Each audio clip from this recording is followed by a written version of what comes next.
I think a big thing in this space that I truly think people need to do more of is ask questions. Be curious, like you can go down these different rabbit holes and you can discover all these different things. Don't necessarily implement them. I'm not saying like do all these things by yourself, but I think it will really help in your knowledge of what are the possibilities here. No one is going to advocate for you better than yourself, but nobody is going to advocate for you more than you if you're going in informed and asking those questions and not being afraid to ask the questions as well. So before we started recording this episode today, our guest today, Shaina, she is a former client who just graduated a few weeks ago, and she was telling the story that when she first, had her first introduction to Clear Skin Solution, that first call with one of our acne advisors, she got to speak to Tessa, who was a former client in the Clear Skin Solution as well. And they just hit it off so well, talked for well over an hour. We're even texting each other after, which I think is so adorable. And then Shaina, you were saying that you were so excited to listen to Tessa's episode on the podcast, which aired last season, and that you had just finished listening to Hannah's episode as well, another former client. And this is all in the Real Skin, Real Stories series that we do here. And I think it's just such a really cool full circle moment that now you're on the podcast, all of these months later, getting to record your Real Skin, Real Stories. Thank you guys for having me. It's a pleasure. I thoroughly enjoyed the program, so I'm so happy to be here. I love it. And, before we were starting, Cris and I were like, we can tell she's a marketing coordinator because she put all these like amazing points that she wanted to hit, wanted to cover. And like Cris and I are like, okay, like we don't even need to be here. She could probably just show up and like talk for the whole hour by herself. So we're really excited, Shaina, to go through this all with you because you have some really great insights that I don't think we've covered yet, right, Cris? Yeah, it's a nice little fresh start. I like it. I know. I love it. So I would love, Shaina, could you just give us like a quick overview of like, what was it like living with acne? Like how long were we dealing with it? What were we going through? What were those feelings and what are the things that you've been trying? I started noticing it back in high school. That's when I really started to spark this cystic acne journey that I was on. But it wasn't over the top. It was just a couple pimples here and there in random spots. But the biggest thing that happened is on my very first period, I had severe cramps. I thought I was going to die, basically. I was laying on the floor just in severe misery. And I went to the urgent care that was in my area, and they told me to go to my OBGYN, which was the first introduction to any of this hormone talk. And they immediately put me on birth control, which I know is a standard for a lot of women. And I was around 12 or 13 when that happened. And there was no conversation about it, no nothing. And I didn't really have acne. It was more of like those painful periods. But then after going on birth control is when I started developing acne. And they were like, oh, this is just through the process. Your skin is purging. You have to find the right birth control for you. So I went through so many different types of the pill to find the one that I was eventually on for a while. But again, I had those couple cystic bumps throughout high school and same with college. But my skin, for the most part, looking back now, at the time, it was like, oh my gosh, why am I dealing with this acne? No, none of my friends have it. None of my family members have it, my extended family. The only people that I saw with acne were me and my brother. And I didn't understand why. I wasn't being informed by any of my healthcare providers. My parents didn't really know. All they could say was, yeah, acne is a part of life. And I was like, okay, but that doesn't sit well with me. And I eventually, after graduating college and meeting a couple girlfriends out here in California, they introduced me to an esthetician friend of mine. And she was kind of analyzing my skin. And she was like, I think your acne isn't necessarily acne. I think it's a trigger for something inside. And she really was the reason why I started looking back at my acne journey. And I didn't, when I was younger, have whiteheads, blackheads. It was only a few of those cystic bumps, but it was consistent. It never really went away.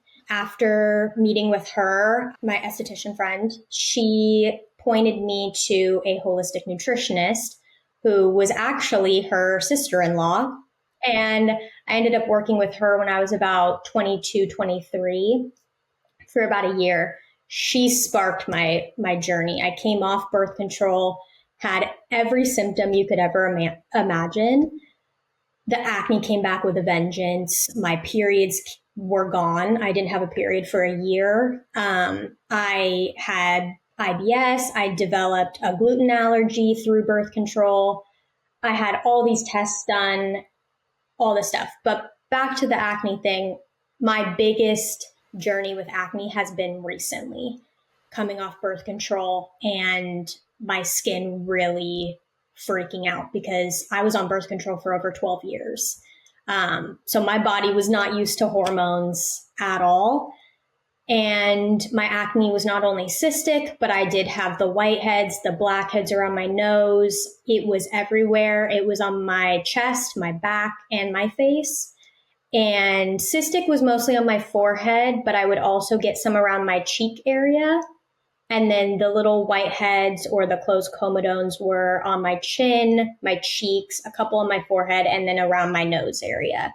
So that really sparked my interest in figuring out what was going on internally.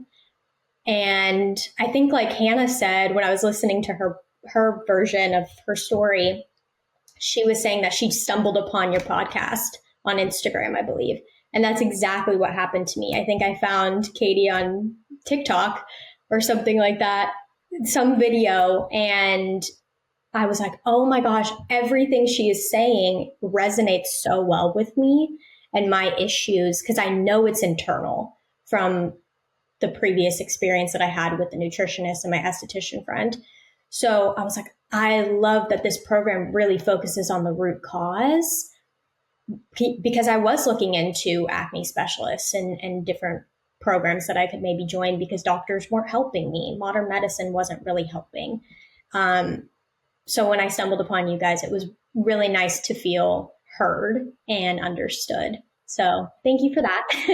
But yeah, that's kind of what my acne journey was. And I'm still, coming off of it, but my skin has improved tremendously from the beginning of this program. Yeah, you've definitely been on a little bit of a journey over the years, right? Like 12 years on birth control. I was on it for a decade, so I completely get that. But like, not only were you dealing with these really painful periods and these acne, there is anxiety, there is ADD, there was IBS issues. You had a diagnosis of not just PCOS, but also menopause. And like, you're in your 20s, just for anybody listening, like she's young. So like, you shouldn't be getting a diagnosis of menopause in your 20s. Yeah, because after coming off birth control, I basically quit cold turkey.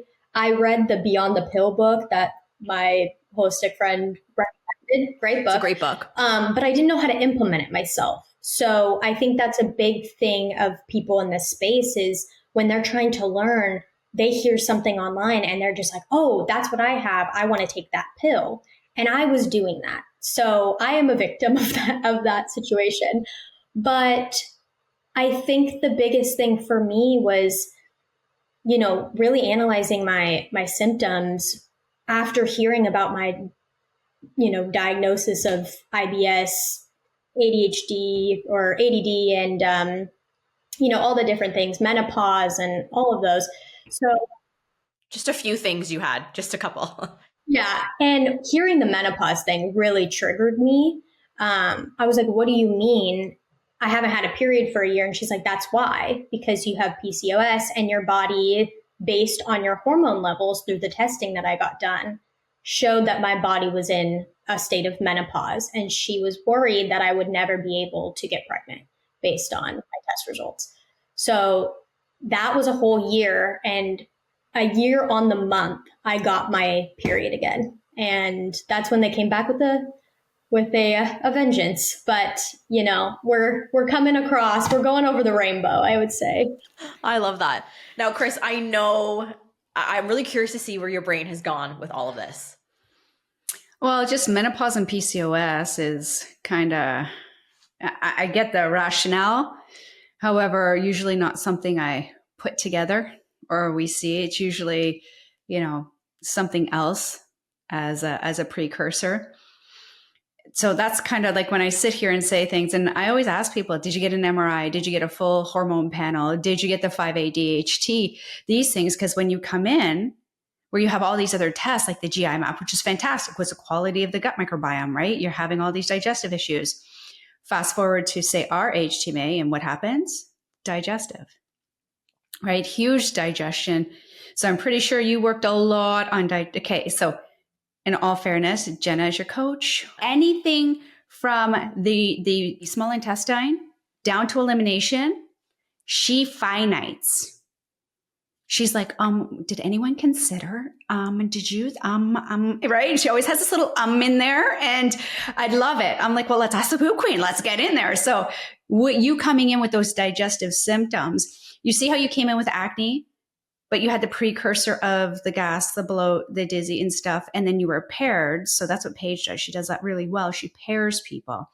So I think it's your whole frequency is changing. Like you're conjuring the people in your life. Like you have Tessa, and then you get Jenna, and then you're hanging with us, and then, all these wonderful things. So I'm just sitting here going, keep talking. Like, I love it. Like you're just nailing your journey, right? Because you're understanding the steps. Yeah. And I think a big thing is everybody's journey is so different.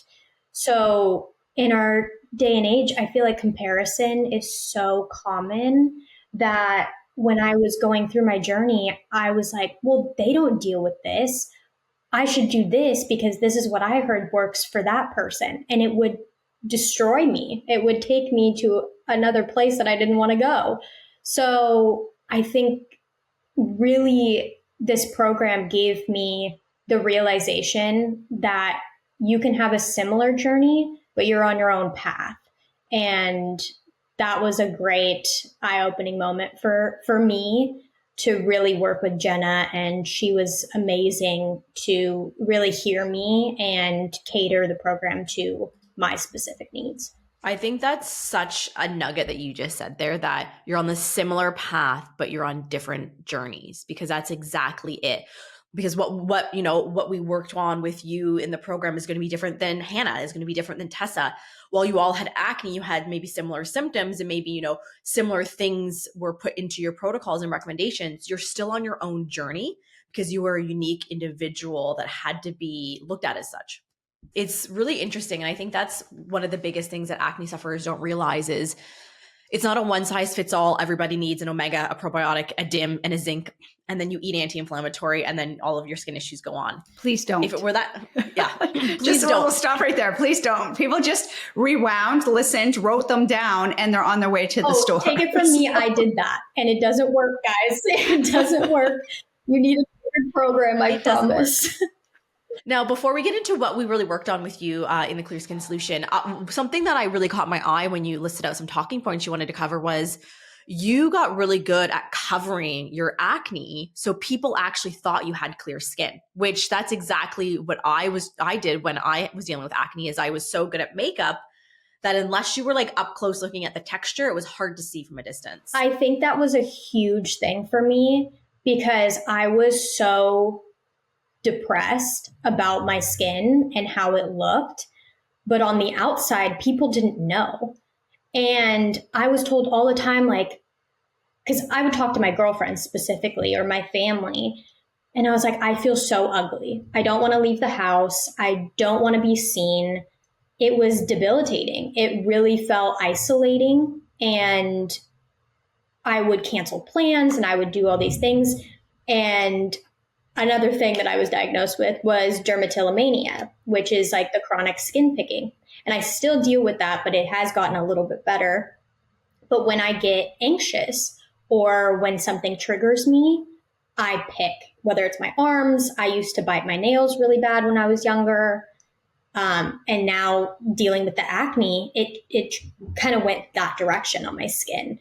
And so I know that makes it worse, but then I get into, it's like a roller coaster where I'm like, okay, my skin's looking good. Oh, but I have this event coming up. Oh, I just picked my skin. Now I hate myself. It was just kind of this cycle. And makeup, if I didn't have makeup, I probably would not have left the house, So I had to really find products that worked for me. And like you said, Katie, like people didn't know. Like nobody could see the red marks. Nobody could see the texture because I really learned through having acne how to best cover my skin. And I know everybody's skin is different. I have a friend who has completely different skin. She's more textured, whereas I'm more of the redness, the red marks. So I did learn little tips and tricks, and I even taught her some things that I learned, and she got the makeup that I was using and the certain it's like a puff for like your powder. So I just learned these little techniques that really helped boost my confidence while I was dealing with the bad acne that I was having. I think so many women listening can relate to that if it weren't for makeup, you literally wouldn't leave the house. That's exactly how I felt, that if I had to go out to like hot yoga or run groceries or whatever I was doing, I always had makeup on because I was so self-conscious. And if I didn't have that, I would have like hermited hardcore. I would have been like never leaving the house ever again. Growing up, even when I was really little, I remember my mom would always have to do her makeup. She always wanted to be presentable when she left the house, when people were coming over. And I was like, oh my gosh, I have to wear makeup. I can't let people see my red marks. And then I remember in college, even when I was dealing with the acne, I didn't really wear makeup. I was just kind of walking around doing my thing. I would go to the grocery store and not really think anything of it. It wasn't as bad as after coming off birth control, but I still had those marks. And I remember my mom saying like, wow, I commend you for not wearing makeup. Like, it's really inspiring. And I was like, oh, thank you. But then now dealing with the acne and the red marks that I got from birth control, it took me right back to that place of, oh my gosh, I have to look a certain way because of societal norms or societal pressures. And especially in the marketing industry, like you're always, and Katie, I think you would know this, you're always front facing, you're always talking to clients, you're always being looked at, and you feel like they're really looking at you. And my mom always reminded me, like, you look closer at yourself than anyone else would ever see you. And I was like, yeah, but I see it. And that's what bothers me. I need to know that it's covered because then I can feel okay or confident. But I think one thing to note is through this program, obviously healing the acne and healing your gut and doing all the work helps for sure. But there's that confidence piece that you're not alone and you can do this. And that really, I think, pushed me to the next step of, okay, I don't need to wear makeup when I'm going to yoga. I don't need to, like, if I'm going on a walk around my neighborhood, like, why do I have to put a full face of makeup on? Like, who really cares, if that makes sense? You came in with tests. You came in with more and more and more. Not everybody does. A handful of people do every quarter. However, you had quite a bit of tests. You got quite a bit of, like, say, quote unquote, a diagnoses, right? These types of things. So when you sat on your nutritional consult and had your HTMA delivered, were there any aha moments? Were there any like, oh my gosh? Yeah, I actually got teary-eyed during my HTMA call because I was like, oh my, yes, like this is what I've been saying. Like, I feel like I was self-diagnosing myself, but at the end of the day, I didn't feel heard by any other doctor. I was like, no, I'm telling you, I have anxiety. I have these things. And when I was getting my HTMA results read to me, she was like, does this make sense? Because you have this issue, which leads to your anxiety, which also comes from ADD. And then all these things, like she was like putting the puzzle pieces together. And I was like, oh my God, thank you. Like, thank you for hearing me. I didn't even say anything. And you just know everything that I was dealing with. It really got to me because I was like, this is what I have been looking for since I started this wellness journey. We like to call it our crystal ball, right? And it's not when you're sitting there and you're feeling heard, right? It warms your heart, right? You're like, this is what I'm looking for. And why we sit and have that nutritional consult with that HTMA is to say, these minerals have personalities. Like calcium, guarantee I open your HTMA, calcium is going to be elevated already just by what you told me. Your zinc and copper is going to be off the charts. These types of things, right? But every single mineral has a personality. So which is so infectious to learn for everybody listening is that when you rebalance your minerals, there's no need to have many of these symptoms. Anxiety, symptom, right? Has a checklist. ADHD has a checklist. PCOS has a checklist. Menopause has a checklist. And don't get me wrong, absolutely. It also has some blood labs and these types of things. However, blood lab versus other tests didn't really correlate, right? And they withdrew the PCOS. So you see why when we look at the minerals, these are the forefront. So that's why I would just kind of want to like tap into that and ask people like, how was it? It can be overwhelming too. Like you're just having all this information. We're like, don't worry about it. We got you covered. We're going to give you the ends. I mean, right? Initially it was like, okay, thank you for seeing me. Thank you for understanding what I've gone through and validating my experience. But then she was like, okay, we're going to do all these things. We're going to give you supplements. And that was a bit overwhelming at first. And, hearing it, I was like, okay, how am I going to tackle this? But then with Jenna and all of the team, really, their support and guidance made it so much more simplified. And any questions that I had about anything, I was like, I took this supplement before I ate. Is that a problem? Like just the most random question, they would respond immediately. So I felt like I could always come to the team and get my questions answered like right away. So then that anxiety piece was pretty much eliminated for me, like right away. So that was really nice to have the support. I think she just covered Jenna's performance review. Yeah, no need to do Jenna's annual performance review this year, everybody. 2 gold stars, Jenna. Yeah. Check. And Joanna put me, her, and Jenna in a group chat. And I was just messaging them left and right, being like, I did this happened. And Jenna was right away. Joanna was in there. Like it felt like a team journey. I didn't feel alone, which was really amazing. I love that. Joanna's the sweetest ever. She's so, so sweet. Once you start going through, say, the program and your protocols and the customization, and not just that, but the mindset and the applications, how does that work? Where's your anxiety now? It has tremendously improved. I feel like at the beginning, every little thing would work me up and I would overanalyze every situation and just really go in this negative outlook. And I don't really do that anymore. I truly have taken a step back. I knew I was going to come on this podcast. So I really looked at my journey throughout the years and years that I've been dealing with this stuff.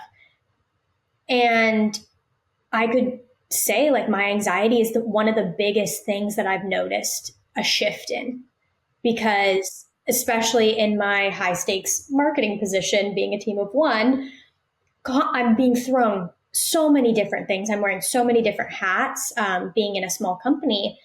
And I used to go home and like almost cry because I was so overwhelmed. And then my anxiety would just take over and I would go in these downward spirals. I don't really have that anymore. I'm like, you know what? I can take on this thing. Let me make a calendar. Let me make that checklist. I'm big on checklists, Cris. So I love that you referred to checklists. I think that really helped me through this program is I really noticed my anxiety levels have decreased, which has been so nice. My fight or flight has minimized for sure.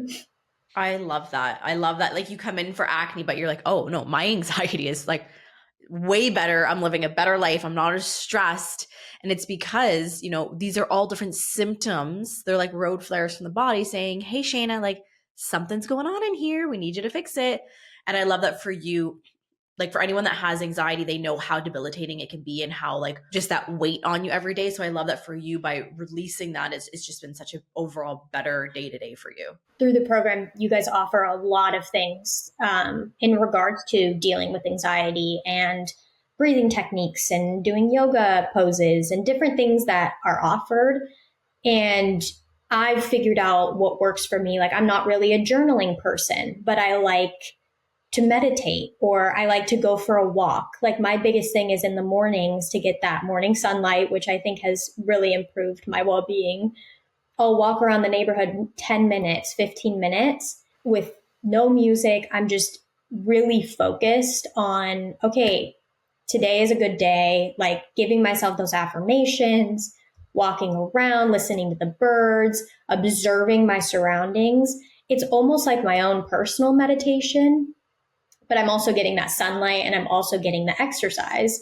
So it's nice to have that first thing in the morning, because then that sets me up for my day being like, okay, if I can do this or make time for this, then I can make time for this next thing at work. So it kind of helped me to juggle my life in my brain, I guess. Make time. Time is bound by 24 hours. And I hope everybody listening is sleeping at least 8, right? That gives us the ability, and we typically work 8, we might travel. However, if you're in a car, you have an opportunity. I always say get in that, the favorite music or something, just kind of reset, like these types of things. But absolutely, it's setting yourself up for the day is as equally as important as going to bed and setting your bedtime hygiene up, because that goes for the slumber. And of course, we're going to have a great day that way, right? If we don't have a good sleep, let me tell you, everyone in my family knows quickly that mama didn't sleep well. Well, I've always been a super sleepy girl, so that has been working in my favor. If I don't get my 8 hours, everyone will know about it. I will be vocalizing that. So I could easily sleep through the night, no problem, 12 hours straight. So sleep is huge for me, but I think I'm a very busy person. I have so much going on in my life. So time, before I was really focused on, oh my gosh, I have so much to do. How am I going to do it? Now I've really been able to break it down. And I'm like, okay, if I get up at this time, I can go for a 10-minute walk. And I love my morning routine. I do my little walk. I make my apple and almond butter, maybe a little cup of like dandelion tea or something. And I'll wash my face. I'll just like take a moment for myself, do my makeup, and then get ready for work. I work around 10 hours per day. So I go in around 7:30. I don't even leave the office till around 6:30. So it is a long day, and I'm sitting at my computer the whole time.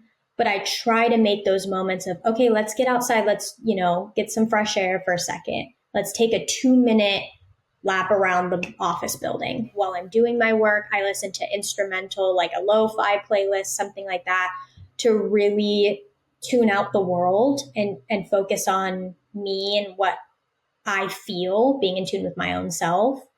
And then after work, I, listen to a podcast or a playlist, and then I make time to do yoga, make my dinner, do all these little things. But the biggest thing that helped my anxiety is making almost like a calendar schedule of, okay, here's what I can do today.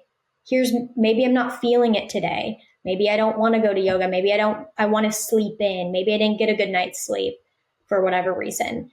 Then I can kind of tweak it, but at least I have an itemized checklist of things that I can incorporate to help my wellness.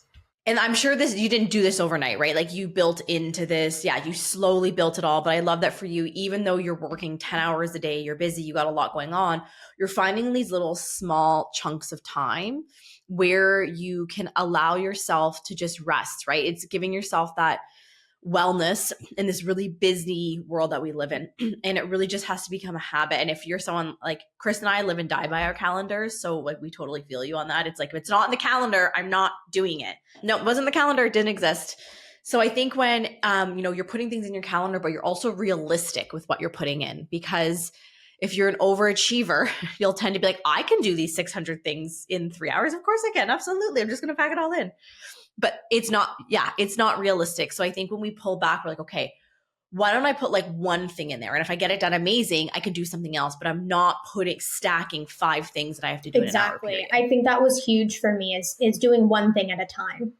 Don't overwhelm yourself with X, Y, and Z things you think you need to do. Like find one thing that you can incorporate, even if it's one time per week. I think that really helped me to start figuring out what I liked and maybe what I didn't enjoy so much. I tried the journaling thing. That just isn't personally for me, but I did try it and I took about a week to really see how I felt about it. Didn't like it. So then I tried something else and I ended up going on a walk and I really enjoyed that. Yeah, I had to get up a little bit earlier, but it's nice to get that morning air. It feels like and luckily for me, my neighborhood is pretty quiet at the time that I go because I go at like 6 a.m. So I get to have that moment for myself, which helps you reflect and do same thing with like, your gratitude journal or meditation, doing those things. It's like taking that little moment to have a breather before you start your busy day. I think that really helped me. And even at night, having like a really good wind down routine where I'm not really looking at my phone. I'm reading a book. I got a red light from my lamp so I can turn that on. So I'm not doing these things. And I put my phone on a red setting. Found that out on TikTok. So that was really cool. It's nice to have those moments for yourself to kind of regroup before you do your next day or your next task. So I found that really helpful. Wellness boundaries, right? So a lot of people will come in like, I don't have time. And I mean, I have 3 kids. I am nutritionist by day and Uber by night. Those are my jobs, day in and day out, somewhere in there. I'm pretty sure I'm a vet and I'm pretty sure I've got a couple other hats, a chef, a cleaner. However, that wellness boundary, it's when you start to look at it as what is your wellness boundary? What are you willing to provide for yourself? And what are you willing to alter? Because everything is choice.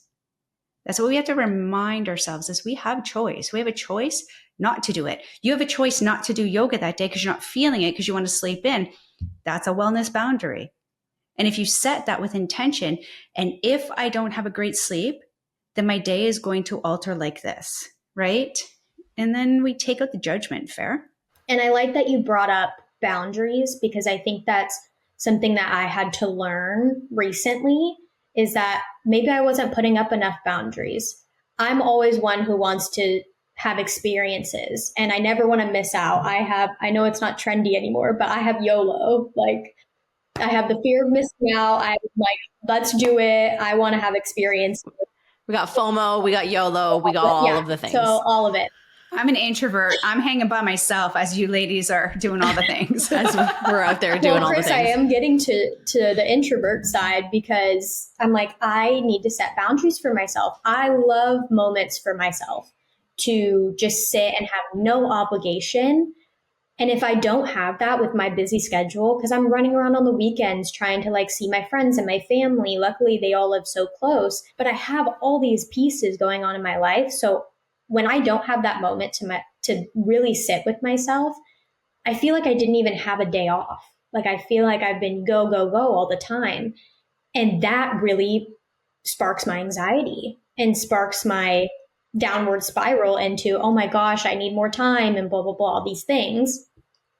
So setting those boundaries is really huge. And I really wanted to talk to you guys about, having that journey and explaining those boundaries to your friends and to your family and the people that you're around and kind of teaching them about your wellness journey so that they understand not only what you're going through, but why you're doing it and why it's important.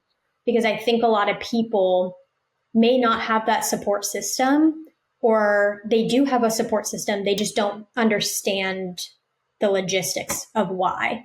So for me, having those moments to really analyze my situation has been so helpful for me to explain that to the people I'm around. For example, when I was dealing with acne and I was talking to my parents all the time about how debilitating it felt, how I felt like I couldn't leave the house, I couldn't do all these things. They didn't understand it. They're like, well, just stop like eating this or stop doing this or, you know, whatever the case is. And then my mom would see an ad on TV and she's like, oh, try this acne tool or, you know, do all these things, which love her for it. But she didn't get it. She didn't understand that it's not just a surface level issue. It's all encompassing, you know? So I think through my journey, I've been able to really not only learn for myself, but teach the people that I'm around, which has been helpful.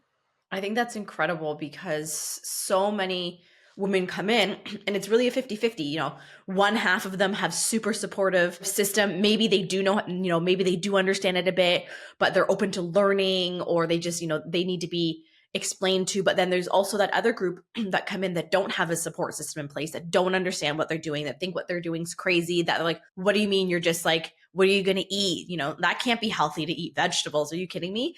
So I find there's really like the two sides to the coin.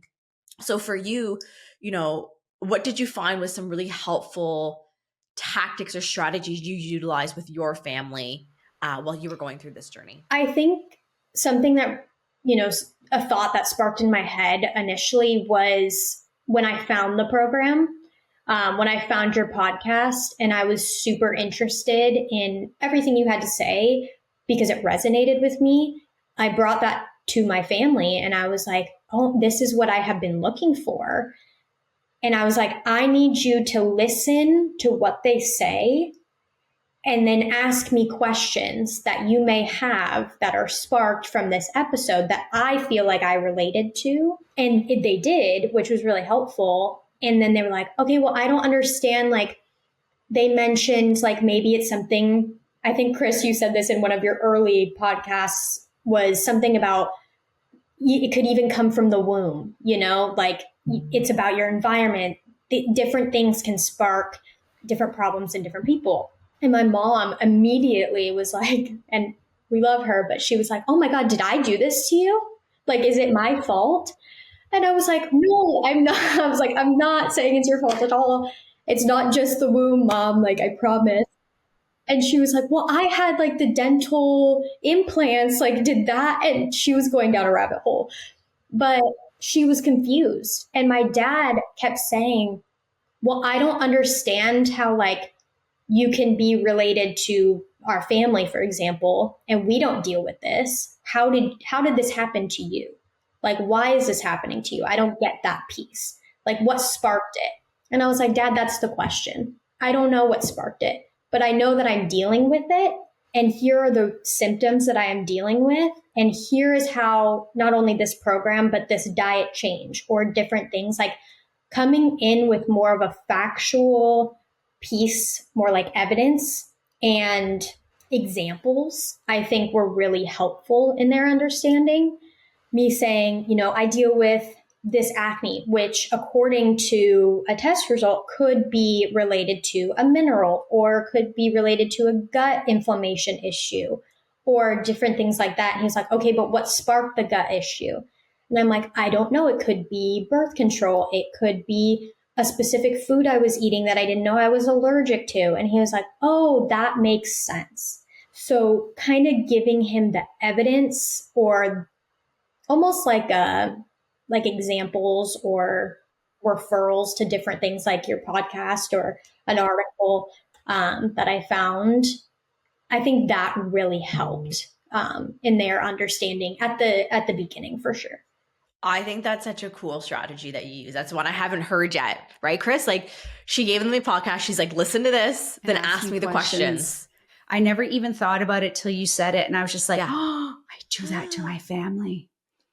I'm like, read this and come back to me, right? Because there has to be some intent on somebody else's behalf and there has to be some motivation on somebody else's behalf. Either that or we're just hammering them all the time.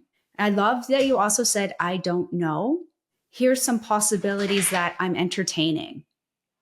That's powerful. When you say, I don't know, this is why I'm here. I don't know, this is why it resonates. And I don't know, here are the possibilities. It's as soon as we claim something, that's when somebody wants to it's ambivalence comes out. That's when somebody wants to right the wrong, right? Okay, I'm going to fight that part because I heard someone else say that that's not accurate.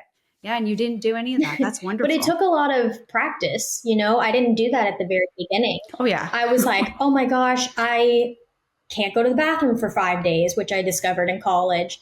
And I didn't realize that was a problem until I was living with other people. But I brought that to my parents' attention and they were like, oh, that's normal. And I was like, no, that's not normal, which I discovered. And so I want to go get that checked. And she took me to basically a poop doctor. And he immediately was like, you have IBS with constipation. Here, take this pill. I think it was called Linzess. And I tried that and I was like, this is not working. And then my cousin's a nurse. And I was telling her I was taking like laxatives, like every single day, Miralax, like scoops and scoops of it. And she was like, are you crazy? Like, I give that to my patients when I literally need to clear their system. Like, how are you taking that normally? And I was like, I didn't know it was a problem. So I think a big thing in this space that I truly think people need to do more of is ask questions, because be curious, like you can go down these different rabbit holes and you can discover all these different things. Don't necessarily implement them. I'm not saying like do all these things by yourself, but I think it will really help in your knowledge of what are the possibilities here. Let me figure out, then I can ask the right questions to my doctors. And then we can get to the root cause, because that was something that I was really struggling with, is nobody would help me find the root cause of my issue. They just wanted to blanket the symptom with birth control for my period cramps or the Linzess pill for my IBS symptoms. It was like all these blanket situations that weren't working for me. And I was like, why am I having this though? And they couldn't answer it. So I was like, you know what? If you're not going to answer it, I'm going to try to go find it. And then I'm going to come back to you with information on why I think it's this. So then we can have a proper discussion, because I feel like the discussion part isn't happening. They're just listening to what you're saying and then prescribing a pill or saying, oh, try this, or, oh, that's normal. I'm like, no, this isn't normal. I shouldn't be feeling this way. So I think being your own advocate and doing the research and asking the questions is really big. It's huge. Like, do you want to be our new mascot? Because everything you've been saying, I was like, listen to this girl, like preach all the way. As soon as like I was about to be like, yeah, you have to be your own health advocate. And you're like, oh, I have to be my own health advocate. I'm like, listen to this, like how perfectly aligned. And you're so right, is no one is going to advocate for you better than yourself. Okay, maybe your mother, like maybe your mom, but nobody is going to advocate for you more than you if you're going in informed and asking those questions and not being afraid to ask the questions as well. Like you said, like, yeah, your mom can advocate for you, but I don't think, like, she doesn't know your symptoms. She doesn't know how you're feeling. Only you know how you're feeling. And, different things can impact your feelings or make them worse or better, whatever the case is. And like my mom, she's a huge support in my life. I'm so blessed to have the family and the friends and the people in my life that I do, but they don't know how it makes me feel. They only hear what I tell them or see how I act.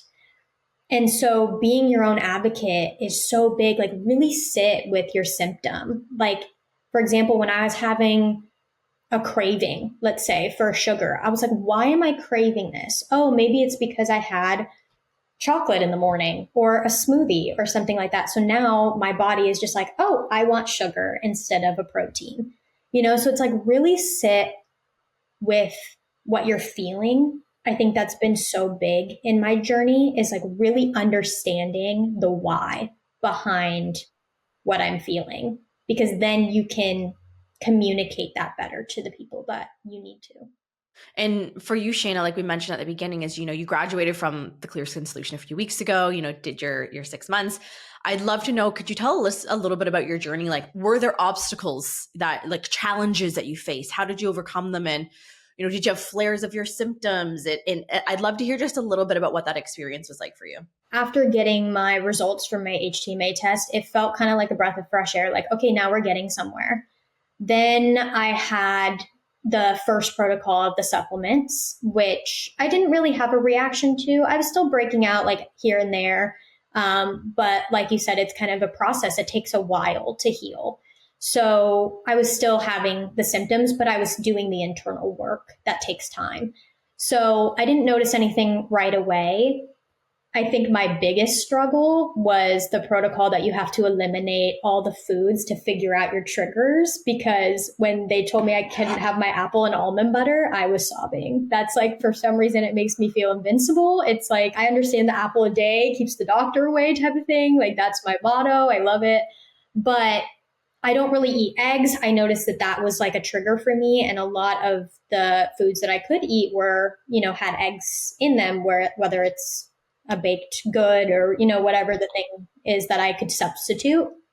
And so luckily I had Joanna and Jenna on my team, and they were like, oh, try this, like replace it with this. Like, have you done this? Here's some articles you can read with different meal plans that go with this protocol. But I think that was the biggest thing I overcame, and I did not think it was possible.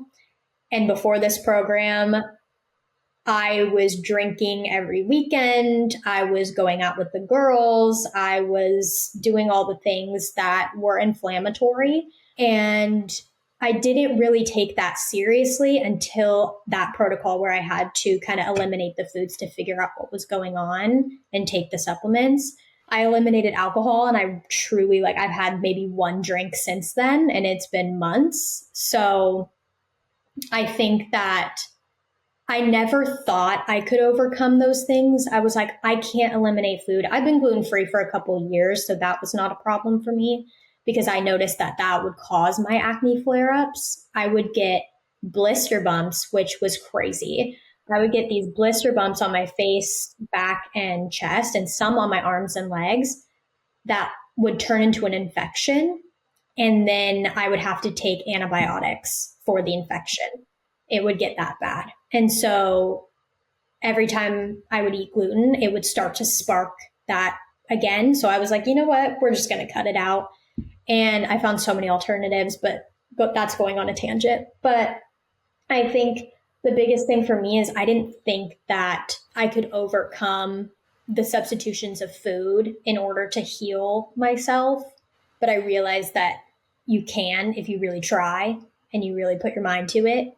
So I think that was the biggest thing for me in this program. But other than that, I didn't have really too many flares. I think when I would try certain foods that may be different, I remember I had zucchini noodles and an egg. I tried the egg again, and my body did not like it at all. It was absolutely not. I don't know why. Maybe it was the egg. Maybe my body's just not used to the eggs, but it was kind of finding what works for me. There were moments where I remember I was messaging Jenna and I was like, hey, I don't know what's going on, but I would eat different food. So it wasn't food based, but I think it was maybe my body didn't like a supplement that I was taking. And because I would have this acid reflux where I felt like I had to throw up. And I was like, what is going on? And so me and Jenna and Joanna were kind of going back and forth. I would tell them every time I would have that feeling, it was very randomly placed. This was recent, the last couple months. And they were like, okay, let's try this instead. Let's pinpoint why this is happening. Could it be food related? Let's start documenting, doing all these things. And they were really quick to switch it up, and it helped and it went away. I think it was maybe my body didn't like the pill that I was taking, so we flipped it to something else. So they were definitely little things throughout the program that I noticed. But again, being in tune with myself and having that support was, really helpful in my journey. This has been such a great chat. Now, before we finish up, I would love to know, Shaina, is for any of the women out there listening, that they're in the same shoes, everything they're saying, they're like, oh my gosh, me too, me too, me too. What type of advice do you have for them? Ooh, that's a good question. I think knowing that you're not alone is like the biggest thing first, because I always felt like I was alone. The people that I was around weren't dealing with what I was dealing with. And I think really take the time to learn what's going on with your body, like listen to your body. I keep going back to that, but really like that is what has been so important for me in my journey, is being my own advocate, listening to myself and not listening to everything else that other people are telling you. Yes, listen to your doctor if it's like a situation that you have to, but nobody knows what's going on but you. And I think if you have a moment and you can get the support team, for example, you guys, for me, that took me to the next step. That really helped in my journey, not only with the feelings that I have internally, but my mindset, my confidence, all those things. If you can have people in your corner that understand what you're going through, that can provide that support and that guidance, definitely do that. I think it's super helpful. But if you can't, then really, I think take it one step at a time, and don't try to put too much pressure on it. Ask the questions, try to do the research as much as possible, but just knowing you're not alone and there are people out there that would love to help and support you. I think that was my biggest thing. Loved it. Love every minute of the shot, Shaina. This was so fun. I think these are some of my favorite podcasts to record. I know Cris and I both feel the same about that, because it's so incredible to see the journey, hear the journey, see the similarities, but the differences in it. And I so appreciate you taking time and coming on the podcast today, Shaina. This has been so fun. All right, everybody, that is another episode here at the Clear Skin Chronicles. If you want to go and listen to more client stories, just go and search for Real Skin, Real Stories. We have a ton of them out there, and I always find they're so inspiring to listen to. So thanks, everybody. Have a great rest of your day, and we'll see you again next week on the Clear Skin Chronicles.